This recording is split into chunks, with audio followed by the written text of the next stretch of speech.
वंदनीय संत समाज, आप लोगों के समक्ष कुछ देर विचार प्रस्तुत है। अभी बहुत बढ़िया ढंग से सुन रहे थे हम लोग मन के बारे में। मन के बहाव में आदमी कहाँ पहुँच जाए इसका कोई ठिकाना नहीं है।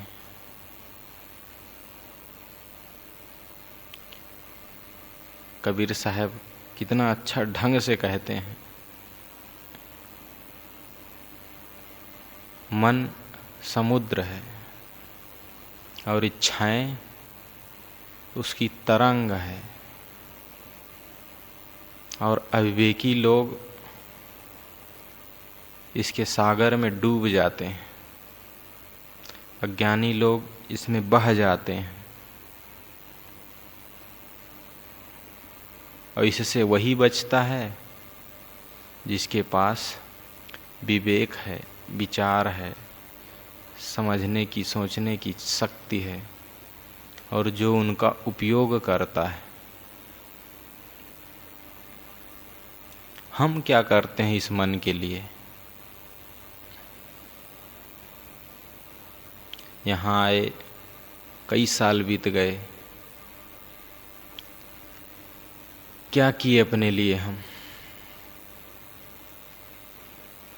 बाहर से देखने में तो बहुत सारी उपलब्धि हासिल कर लिए, बहुत कुछ जान गए, बोलना, उठना बैठना, चलना फिरना, खाना, बहुत कुछ सीख लिए।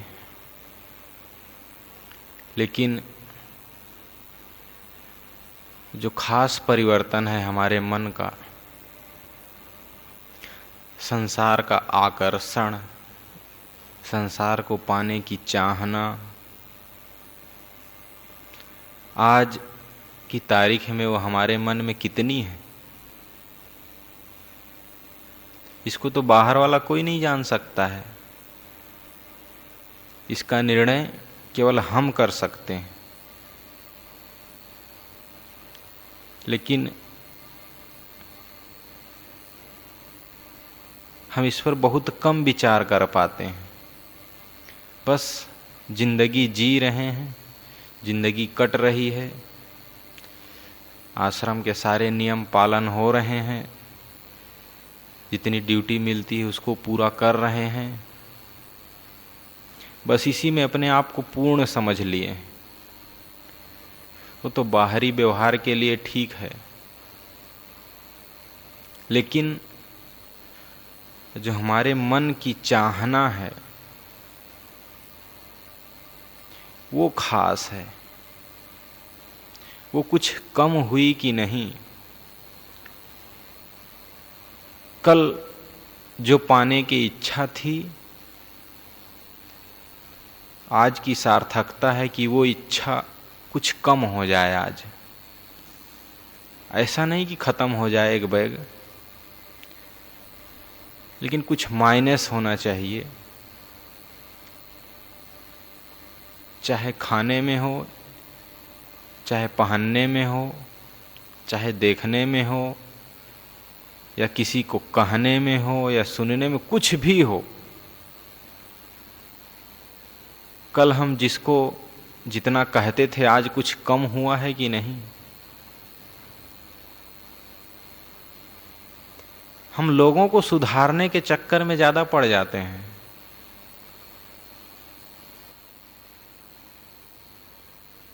एक बार दो बार कहा जा सकता है किसी को, अगर ज्यादा किसी को कहा जाने लगे तो जिसको कहा जाता है वो भी उसके प्रति कुछ दूसरा ही मन बना लेता है। हम यहाँ क्या करने आए हैं ये तो हम भूल ही बैठते हैं। और कहने का तरीका भी बहुत ढंग से होता है। एक होता है किसी को डांटना, किसी को कुछ कहना उसके सुधार के लिए, और एक होता है उसको बदनाम करने के लिए। हमारी क्या मानसिकता है? हमारी उपलब्धि किसमें है? कोई ना जाने उसका सुधार हो जाए, प्रचार करके तो कभी सुधार कर नहीं सकते हम किसी भी चीज का। अगर हमको लगता है हमारे बगल वाला साथी कोई गलत कर रहा है तो उसको लाइन पर लाने का सबसे अच्छा तरीका क्या हो सकता है? पहले तो हम उससे बात करें। अगर वो नहीं मानता है तो अगर जिससे संभावना हो ये जिसकी बात मानेगा उससे कहना चाहिए। और रातों दिन किसी के पीछे लगे रहें तो हमारा समय केवल बर्बाद होता है।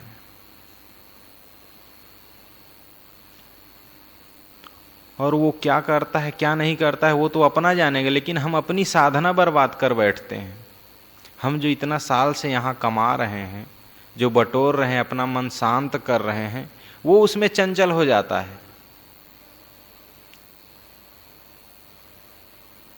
यही करने तो हम सब यहाँ आए नहीं हैं, सब अपने मन को देखने आए हैं। हम अपना आकर्षण कैसे कम करें, खास ये सोचना है। हमारा लगाव लोगों से कैसे कम हो, इसकी जरूरत है। कहने को हम सब विवेकी हैं, लेकिन खुद अपने आप से हम सब पूछें कि कौन सा विवेक का काम करते हैं जो हम विवेकी कहलाते हैं।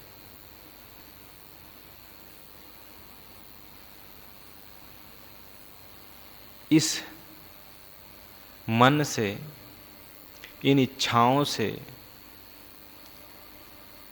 अपने आप को किस ढंग से बचाएं, क्या करें तो आखिर इनसे बचत होगी हमारी। एक शब्द में कहा जाए तो उत्तर इतना होगा कि हर चीज की अंतिम स्थिति को देखना, चाहे वह प्राणी हो या पदार्थ हो या कोई वस्तु हो या खाने पीने की चीज हो या साथी हो, कोई भी हो, उसका अंतिम स्टेज क्या होगा।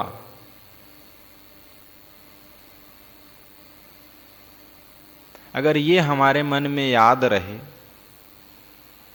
इतना ही नहीं, इतना ही सोचेगा कि 10 साल बाद इसकी क्या स्थिति होगी या 50 साल बाद इसकी क्या स्थिति होगी ये वस्तु की, तब भी हमारा आकर्षण कुछ कम हो सकता है। जो चीज हम आज पाना चाह रहे हैं, जिस चीज के लिए हम अपने साथी के साथ अपना व्यवहार खराब कर रहे हैं, जो मधुरता होनी चाहिए व्यवहार में वो मधुरता नहीं है, उस चीज को पा करके, कुछ चीजों को समाज से ज्यादा अपने पास इकट्ठी करके हम कौन सा पुण्य कमा लेंगे। कुछ चीजें जो ऐसी होती हैं जिनका महत्व हमारे जीवन में उपयोग 10 घंटे या 12 घंटे के लिए होता है। अगर हम सोचें कोई खाने की चीज है, क्या सोचते हैं हमको थोड़ा ज़्यादा मिल जाए, ज़्यादा मिल जाएगा, कुछ न कुछ हम प्रयास करेंगे। हमारा ऐसा संपर्क है लोगों से कि हम जितना चाहेंगे उतना मिल जाएगा। लेकिन हमारा मन उसको चाह रहा है, उसको पाना चाह रहा है। इसका मतलब क्या है कि हमारे सामने वो वस्तु बहुत बड़ी है और हम उससे छोटे हैं।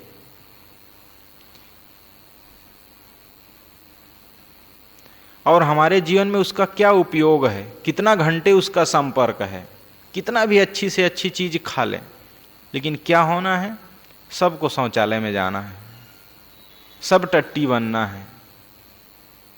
अगर ये विचार रहे कि जो कुछ भी मैं आज खा रहा हूं कल शौचालय में वो जाएगा, उसकी अंतिम स्थिति यही है, तो शायद हमारा आकर्षण कुछ कम हो सकेगा।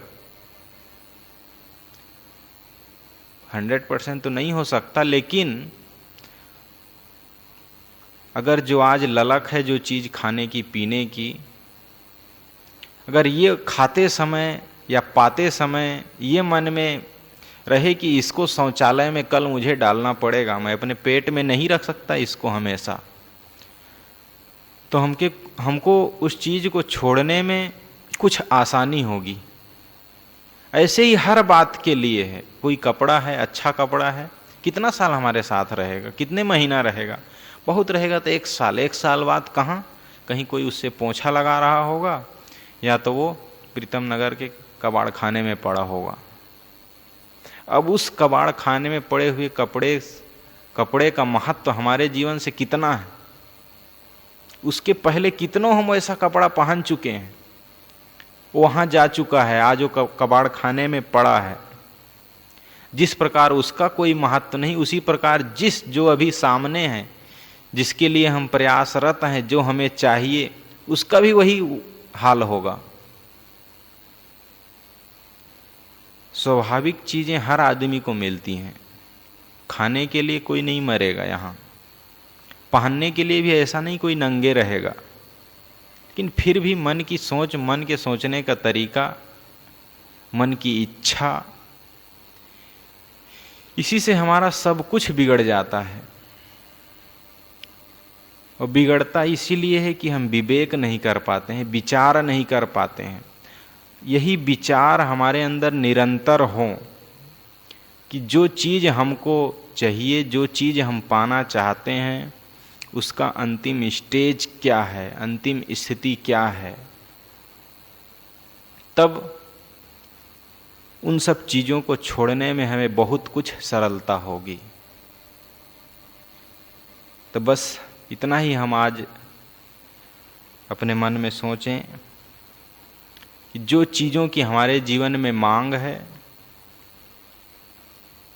जिस चीज़ों को हम पाना चाहते हैं, संसार के प्राणी पदार्थों को, उसकी अंतिम स्थिति क्या है, और उसको याद करके अपनी उस इच्छा को, उस तरंग को कम करें। और कबीर साहब की ये साखी एक बार फिर याद करें, मन सायर मनसा लहर, बूढ़े बहुत अचेत, कहीं कबीर तब बाँची हैं, जाके हृदय विवेक। बस इतना ही कहकर मैं अपनी वाणी को विराम देता हूँ। बोलिए सद्गुरुदेव की जय।